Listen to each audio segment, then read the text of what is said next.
Hello বন্ধুরা, শীতকালে লাউ ভাজি খেয়েছেন? খুবই মজার একটা রেসিপি। আমার তো দারুণ লাগে। আর লাউটা সাধারণত শীতকালেই ভালো লাগে।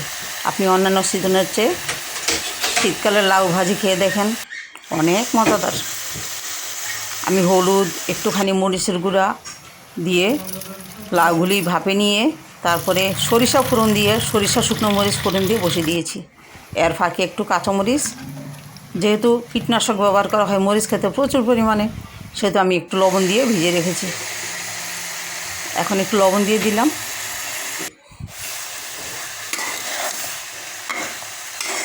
ভালো করে নেড়ে চেড়ে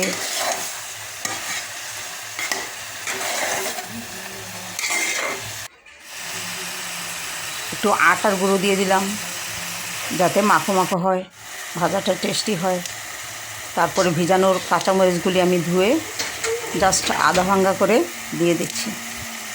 এত মজা হয় বন্ধুরা রেসিপিটা, আপনি এটা খাওয়ার সময় কিছুক্ষণের জন্য হলেও মাছ, মাংস, পেঁয়াজ, রসুন এগুলোর কথা ভুলে যাবেন। অসাধারণ একটা ভাজি, এটা দিয়ে আপনার বেশিরভাগ খাওয়া দাওয়া হয়ে যাবে আশা করি।